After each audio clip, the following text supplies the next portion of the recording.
One thing I really miss about Italy, and I never thought I would have mentioned or thought about, and it feels extremely different here in the United States, are holidays. Yesterday, for example, it was an Italian holiday called Epifania, and here where I live now, it was just a normal day, and I didn't even remember it was an holiday. If my parents wouldn't have caught me and mentioned it, I was shocked. And it's mainly in moments like this that you realize how much holidays are deeply connected to where you come from and to the country. Today I'm gonna talk to you about some Italian holidays that you probably didn't know about, especially because yesterday was a big one and I feel like it's not really known. Before we start, if you're not new here, thank you for watching. If you're new here, welcome. I'm Jess. I'm from Italy and I moved to the United States almost 2 years ago. And don't forget to like and subscribe and let me know your thoughts on the videos. I always try to reply to everybody.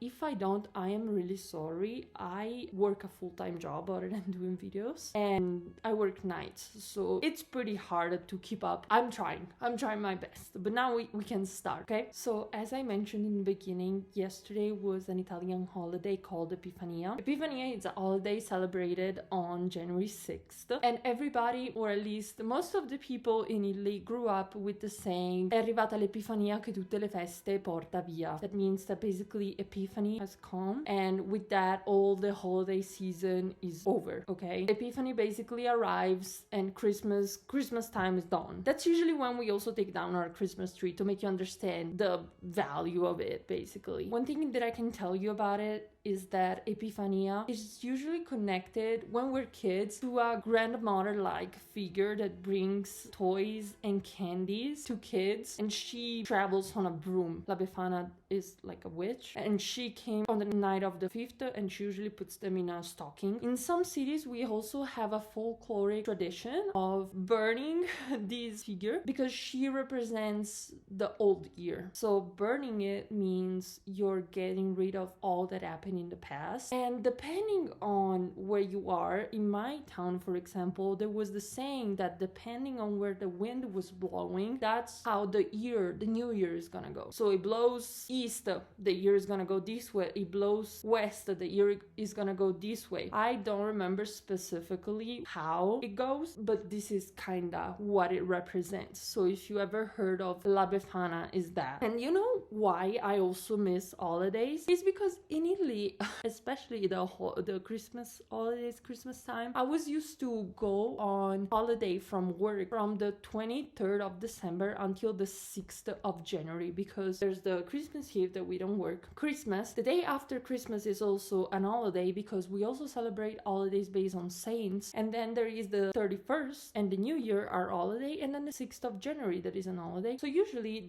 most of the people don't work for the whole duration, but that's what I miss. Here I went to work the day after Christmas, the New Year's Day. That's what makes me miss holidays in Italy. You are always working here, and it's the fact that when it's a holiday over there, the time slows down and you actually have time off and to recover. I don't really know how to explain it, but you're not expected to do anything other than enjoy the holiday. I feel like when it's a holiday in Italy, or when I spent holidays in Italy, time actually slowed down. The stores were closed, the meals felt way longer, and it was just slowed down time. I don't know how to explain the feeling, but the fact that I went to work the day before Christmas and the day after Christmas and on New Year's Day, literally January 1st, it didn't give me the feeling that it was an holiday. It just gave me the feeling that it was just another normal day, and it was really sad, if I have to be honest. The other holiday that I really want to mention that makes time feel different in the US, because in Italy it was amazing to wait for that holiday, but here it doesn't exist at all. It's Ferragosto. Ferragosto is on the 15th of August, and in August, I don't know if you've ever been to Italy, but not even in the bigger city, because I feel like the bigger city there's more tourism, so they don't really close down, but you're gonna notice this more in smaller cities. In August, Italy for 2 weeks is closed off. All the stores are closed. Everybody's on a vacation, because from the 15th of August, usually the week before and the week after the 15th is where everything is closed and you won't find anything. I lived in a very little town, so I really felt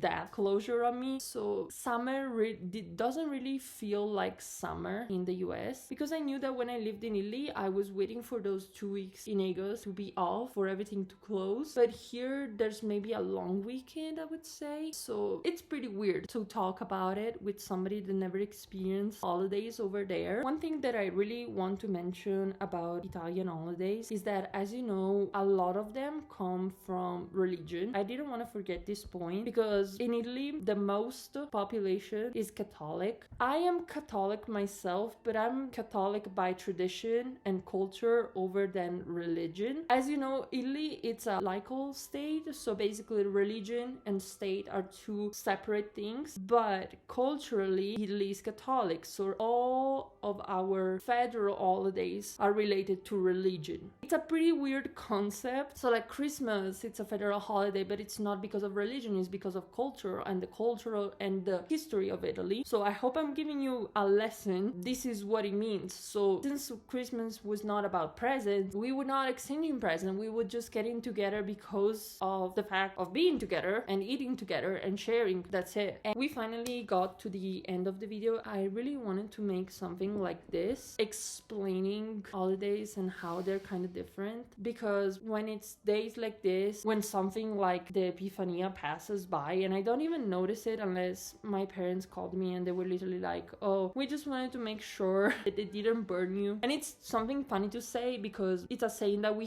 say to burn the witch. So to make jokes, we always tell, my sound super sexy. Oh, they didn't burn you yet? As a joke. It's a joke, please. It's a joke. It's a joke. So yesterday when my parents called me and they were like, we just wanted to make sure, because we went on to see them burning the thing, and we wanted to make sure that you were okay. And I was like, yes, I'm okay, thank you.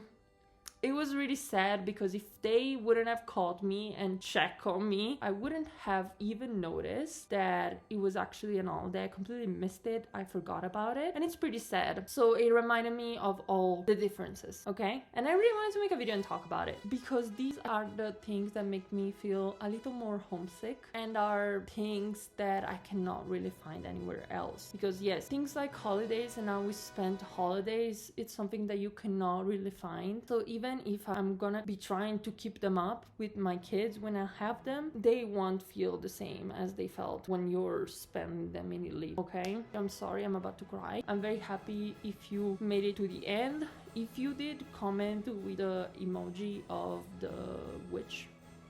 And I'll see you next time. I hope you have an amazing new year. And we're done. So bye. I'll see you next time.